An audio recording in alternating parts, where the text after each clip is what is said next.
British GP, Wimbledon, and Goodwood, ideal England trip. The F1 British GP at Silverstone, the Wimbledon Championships, and the Goodwood Festival of Speed land within 10 days of each other this July. Here's how to do all in 3-in-1 trip.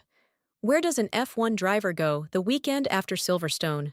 To a Duke's driveway in West Sussex, and quite possibly the Royal Box at Wimbledon. Most summers, these gatherings scatter across a month or more. This year, between July 3rd and July 12th, they compress into one glorious stretch, and you can follow the F1 grid to all three, without ever leaving the south of England. I know because a couple of years back, I stumbled into this exact sequence by accident. This time, consider it a plan. Call it the ultimate England summer sports itinerary. Act 1. The British Grand Prix at Silverstone. July 3rd to 5th. The British Grand Prix is less a race than a national pilgrimage. 500,000 people descended on this old Northamptonshire airfield last year, and 2026 raises the stakes with a sprint weekend, meaning championship points are on offer before Sunday even arrives. The schedule includes sprint qualifying on Friday, the sprint and Grand Prix qualifying on Saturday, and the race on Sunday at 3 p.m. local time. The grandstands at Maggots and Beckett's offer the purest theater. The campsites offer Britain in its most committed form. And the home crowd has plenty to roar about. Hamilton, Russell, Norris, Bearman, and Lindblad give the grid a deep British flavor, with Silverstone once again feeling less like a race weekend and more like a national holiday with better engines. The move: stay in Milton Keynes or Northampton, book the park and ride, and bring sunscreen and a hat. This weekend's forecast is warm, dry, and pushing the high 70s Fahrenheit, mid-20s Celsius, which by Silverstone standards counts as a heat wave.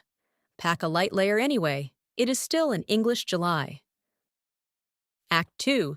The Wimbledon Championships. All week, finals July 11th to 12th.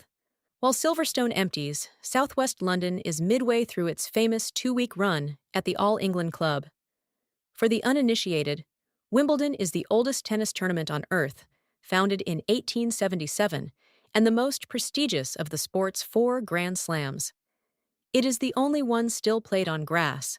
The players still dress in all white, and the whole thing runs on strawberries, ivy, and the second week's ruthless arithmetic as the draw narrows toward finals weekend. Think of it as tennis's Monaco, the stop on the calendar that everyone, even rivals, treats with reverence. This is also where the worlds collide. The Royal Box, during finals weekend, is reliably dotted with familiar faces from the F1 paddock, enjoying the one weekend of summer when nobody needs them in a garage. If you cannot conjure center court tickets, do not despair. The queue, Wimbledon's famous same-day ticket line, remains one of sport's great democratic institutions. Show court tickets are sold daily, with limited center court availability on eligible days, and a grounds pass still gets you into the atmosphere, the outside courts, and the hill. Henman Hill with a PIMS is its own reward. The move: midweek quarterfinal days offer better odds and nearly equal drama.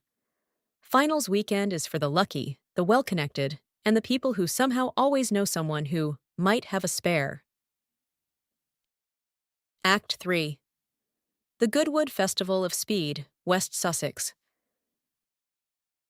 July 9th to 12th. Then south to the Duke of Richmond's lawn in West Sussex, where motorsport's ultimate garden party unfolds against Goodwood House. If you have never been, here is the concept. It is not a race in the traditional Grand Prix sense. It is a festival built around a 1.16-mile hill climb up the estate's driveway, where a century of racing machinery, from pre-war monsters to current F1 cars, runs in anger just feet from the crowd. There are no garages to hide in and barely any ropes, which is why F1 fans treat it as the great equalizer. The paddock access you can never get at a Grand Prix is simply how Goodwood works. This year's theme, The Rivals, celebrates motorsport's great duels, including 60 years since Ford humbled Ferrari at Le Mans, and 50 since Hunt and Lauda's operatic 1976 title fight. The Festival of Speed runs July 9th to 12th, directly after the British Grand Prix weekend. And because it falls the weekend after Silverstone, the F1 circus tends to linger.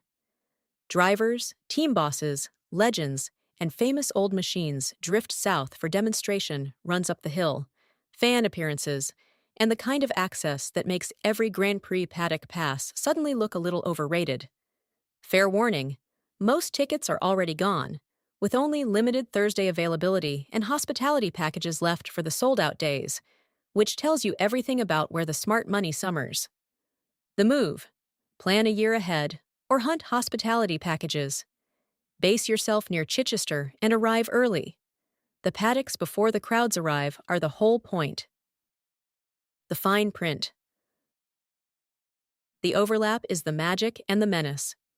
Hotels from Northampton to Chichester know exactly what week this is, and they price accordingly. Silverstone and Goodwood are car country, so rent one, book the park and ride, or hire a driver. The truly committed arrive by helicopter shuttle at both, because apparently traffic is for people who do not own linen. Wimbledon is the exception. Leave the car behind and ride the district line to Southfields like everyone else, champagne set included, and leave one day unplanned. England in early July has a way of filling it for you.